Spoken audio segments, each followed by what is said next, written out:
Davi descobriu da maneira mais difícil que o pecado não confessado acaba com qualquer possibilidade de felicidade. Isso porque nós temos uma consciência que foi dada a todos os homens. Ela nos faz sentir culpa quando praticamos o mal e também nos faz temer um castigo por isso. A consciência não funciona apenas para pessoas convertidas a Cristo, mas também incrédulos. Porém, ela se manifesta de maneiras diferentes naquele que tem a vida eterna e naquele que não tem vida eterna e nem qualquer esperança de vida eterna. Judas e Pedro pecaram. Porém, curiosamente, o primeiro pecou por deixar claro que conhecia Jesus, até mesmo beijando sua face, para que os soldados tivessem certeza disso, e o outro pecou por negar que o conhecesse. Em ambos os casos, nós vemos a consciência incomodando e em ambos nós vemos arrependimento. Mas aí entra a diferença de uma consciência que gera o arrependimento, que vem de Deus, e uma consciência que é egocêntrica, isto é, que está preocupada não por ter feito algo de errado, mas por ter dado errado aquilo que fez. Existe uma diferença aí. Veja no texto bíblico como foi o arrependimento de Judas. Então Judas, o que o traíra, vendo que fora condenado, trouxe arrependido as 30 moedas de prata aos principais dos sacerdotes e aos anciãos, dizendo: pequei, traindo sangue inocente. Eles, porém, disseram: que nos importa? Isso é contigo. E ele, atirando para o templo as moedas de prata, retirou-se e foi se enforcar. Mateus 27, versículos 3 ao 5. Se nós considerássemos apenas esta passagem, sem conhecermos nada do caráter de Judas, poderíamos nos enganar, achando que o seu arrependimento tivesse sido sincero. Mas quando nós lemos outras passagens, descobrimos que Judas não cria verdadeiramente em Jesus, o qual sabia disso, né? O Senhor sabia disso, e também que Judas iria traí-lo, e também não estava entre os que haviam sido eleitos pelo Pai para serem dados a Jesus. Mas há alguns de vós que não creem, disse o Senhor Jesus aos seus discípulos, porque ele bem sabia, desde o princípio, quem eram os que não criam e quem eram os que o haviam de entregar. E dizia: por isso eu vos disse que ninguém pode vir a mim se por meu Pai não lhe for concedido.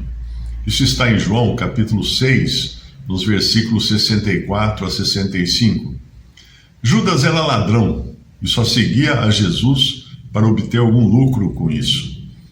Então um dos seus discípulos, Judas Iscariotes, filho de Simão, o que o havia de trair, disse: por que não se vendeu este unguento por 300 dinheiros e não se deu aos pobres?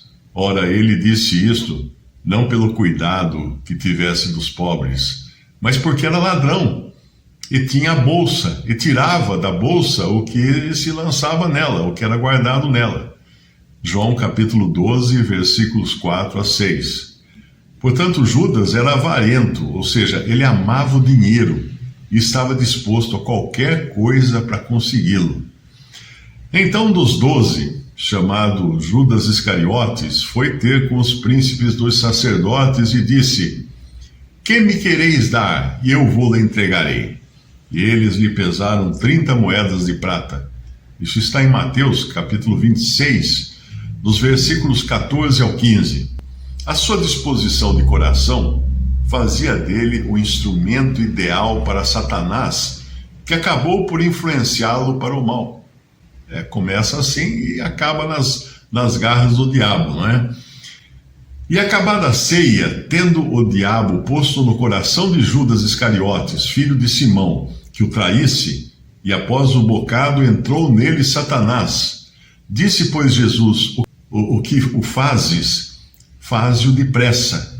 João 13, capítulo 13, versículos 2 e versículo 27. Numa tal condição de alma, Judas passava a ser chamado pelo Senhor de diabo, um termo que não é usado nem mesmo para outros anjos caídos além de Satanás. Respondeu-lhe Jesus: não vos escolhi a vós os 12, e um de vós é um diabo. João capítulo 6, versículo 70.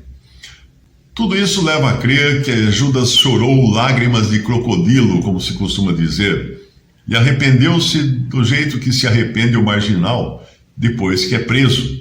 É comum um bandido dizer ao repórter que está arrependido do que fez, mas a tradução de suas palavras é que ele está arrependido do seu plano não ter dado certo e de ter acabado preso, pois se não fosse pelo fracasso do seu plano, ele estaria feliz usufruindo do fruto do seu roubo e nem um pouco preocupado com o bem-estar de suas vítimas. Assim é o marginal quando é preso, quando é pego com a mão na massa. Não é difícil imaginar que Judas contasse com a possibilidade de o plano dos soldados ser frustrado e Jesus escapar milagrosamente das mãos deles, como já tinha feito em outra ocasião. Nós vemos isso numa passagem que diz assim: e levantando-se, o expulsaram da cidade e o levaram até o cume do monte em que a cidade deles estava edificada, para dali o precipitarem. Ele, porém, passando pelo meio deles, retirou-se. Isso está em Lucas capítulo 4, versículo 30. Então Judas conjecturou que provavelmente o Senhor escaparia da mesma maneira, tipo um Houdini, das mãos dos soldados. Assim Judas ficaria com o dinheiro da traição e continuaria na função de administrador das finanças dos apóstolos, tirando da bolsa o que fosse colocado nela. Mas o seu plano fora frustrado, porque Jesus tinha sido preso e morto, e seria morto, né? Quando isso aconteceu, ele ainda estava para ser morto.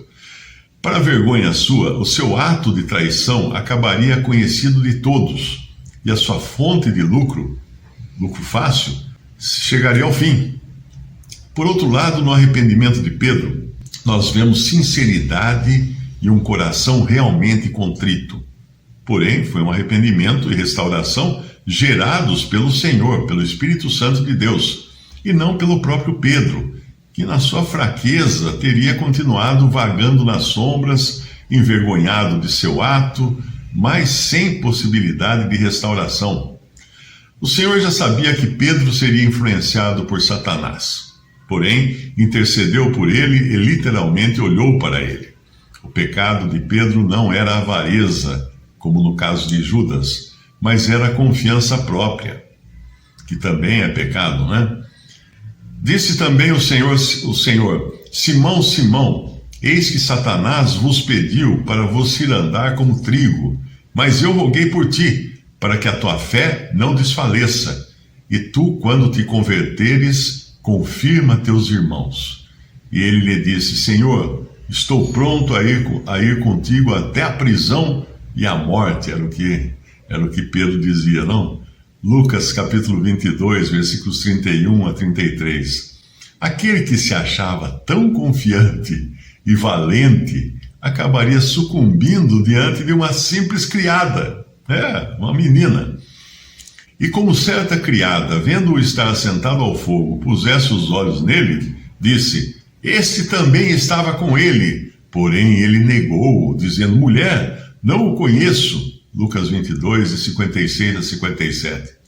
E Pedro disse: homem, não sei o que dizes. E logo estando ele ainda a falar, cantou o galo. E virando-se o Senhor, olhou para Pedro. E Pedro lembrou-se da palavra do Senhor, como lhe havia dito: antes que o galo cante, hoje me negarás 3 vezes. E saindo Pedro para fora, chorou amargamente. Lucas 22, 60 a 62. O arrependimento de Judas foi segundo a tristeza do mundo, que opera a morte, 2 Coríntios 7, 10. E o arrependimento de Pedro foi arrependimento para a vida, Atos 11, versículo 18. Nós sabemos que Pedro não só foi restaurado, como recebeu incumbências especiais do Senhor para que apacentasse as suas ovelhas, como diz em João capítulo 21, versículos 14 ao 17, e também confirmasse ou fortalecesse os seus irmãos, como está em Lucas capítulo 22, versículo 32. Portanto, não existe outra saída para o pecado ou para aliviar a consciência, além de confessá-lo completamente diante de Deus, para poder desfrutar do pleno perdão e de uma verdadeira felicidade. Se confessarmos os nossos pecados, Ele é fiel e justo para nos perdoar os pecados e nos purificar de toda a injustiça. 1 João capítulo 1, versículo 9. Se alguém pecar, temos um advogado para com o Pai, Jesus Cristo, o justo. Ele é a propiciação pelos nossos pecados. 1 João capítulo 2, versículos 1 ao 2. Porque não temos um sumo sacerdote que não possa compadecer-se das nossas fraquezas, porém um que, como nós, em tudo foi tentado, mas sem pecado, ou pecado à parte, como diz outra tradução. Cheguemos, pois, com confiança ao trono da graça, para que possamos alcançar misericórdia e achar graça, a fim de sermos ajudados em tempo oportuno. Isso está em Hebreus capítulo 4, versículos 15 e 16. Portanto, o crente jamais será feliz a menos que confesse os seus pecados. A mera religião de boas obras na tentativa de se alcançar o favor de Deus não resolve nada e só leva à hipocrisia de homens que falam mentiras, tendo cauterizado a sua própria consciência, como diz 1 Timóteo 4:2. Não existe nada pior do que ter a consciência cauterizada e viver insensível ao mal, como um leproso fica insensível à dor. No Antigo Testamento, a lepra era uma figura do pecado. E uma das características da lepra, da doença, é a perda da sensibilidade da pele. Por deixar de sentir dor, uma simples bolha no pé pode se transformar em ferida sem que a pessoa perceba. E sem dor e sem cuidado no pisar, o resultado é a gangrena e a perda do membro. Assim é o pecado não confessado. Ele continuará ali corroendo cada vez mais a vida do crente, a sua felicidade e a sua comunhão com Deus. Ainda que se tente escondê-lo ou maquiá-lo, ele aparecerá lá na frente, numa forma muito mais horrível do que aquela simples bolha do início do pecado. Porém, se não fizerdes assim, eis que pecastes contra o Senhor, e sabei que o vosso pecado vos há de achar. Diz Números capítulo 32, versículo 23. Visite respondi.com.br. Também 3minutos.net. Baixe os e-books ou adquira os livros.